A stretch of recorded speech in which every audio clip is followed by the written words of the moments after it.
vimos ayer, yo estuve viendo por redes, que era la máxima información, y con información de los jefes, los generales de la policía, del ejército, la situación del Catatumbo. Pero la situación del Catatumbo enseña en lo que va. Uno aprende también de los fracasos. Y allí hay un fracaso de la nación.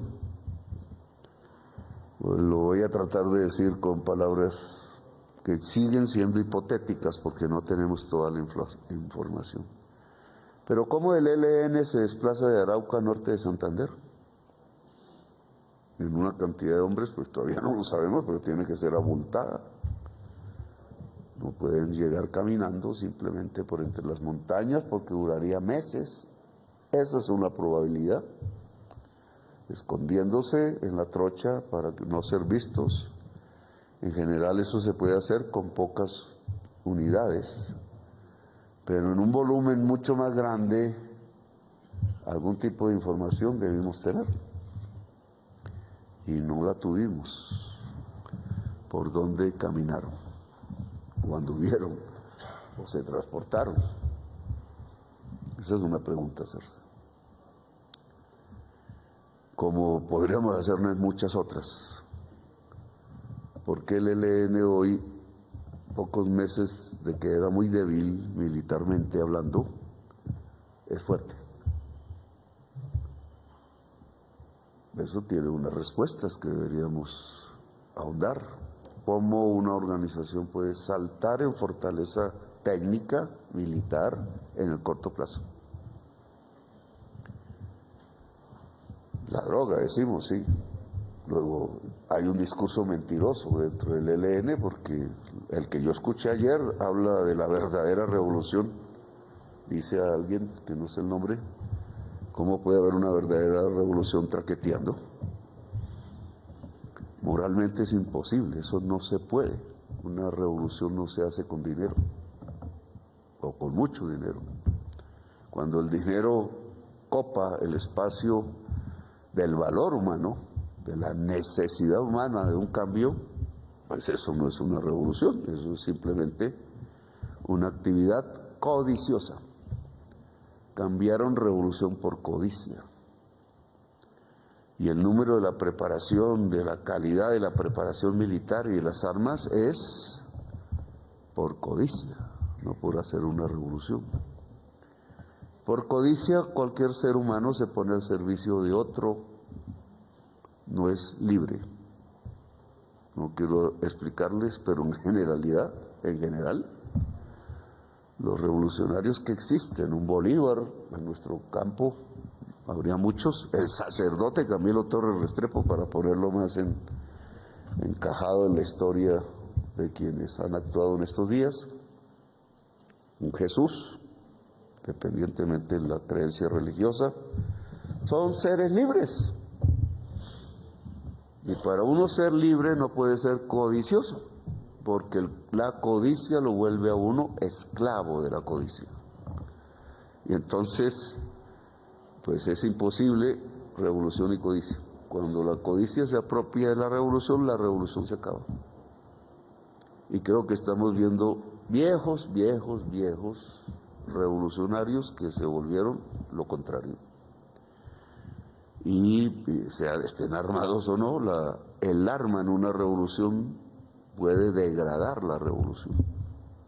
Ha habido muchas revoluciones con armas, pero en general son complementarias desde el pueblo. Es el pueblo el que hace una revolución. La toma de la Bastilla, incluso el Palacio del Zar en la historia, o en nuestro caso el Cabildo Abierto del 20 de julio, esos son revoluciones. Pero no está el arma por delante, está el discurso y la voluntad del cambio del pueblo.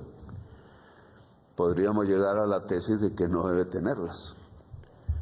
Gandhi hizo eso, puso eso sobre el tapete. Pero lo que estamos viendo entonces es un cuerpo armado dominado por la codicia, alejado de su discurso fundacional, alejado de sus fundadores, como el padre Camilo Torres Restrepo, y en otra fase completamente diferente en la que no nos podemos equivocar.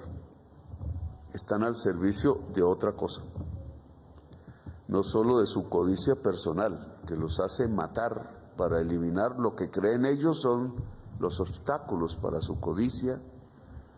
Pueden ser otros codiciosos, indudablemente, porque lo que hemos visto es guerra entre ese tipo de grupos. La mayor parte de los muertos sale de ahí.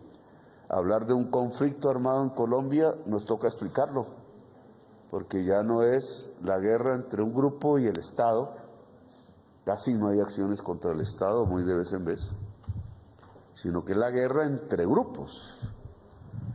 Y entonces la guerra entre grupos es alrededor de ¿qué? No es del Estado, no vienen para acá, es alrededor del territorio, del cultivo, en este caso puede ser otra economía, y se matan por ello, es decir, se matan por codicia. Y entonces ya no son 10 personas, un desaparecido por aquí que cae en la guerra entre Estado e insurgencia, sino decenas de personas que pueden matar en una sola noche para limpiar el territorio de lo que consideran sus enemigos, que no es el Estado propiamente.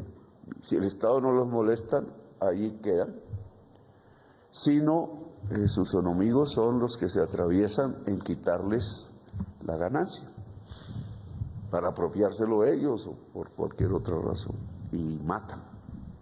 La codicia los hace matar en masa, se convierten en señores de la guerra y asesinos en masa.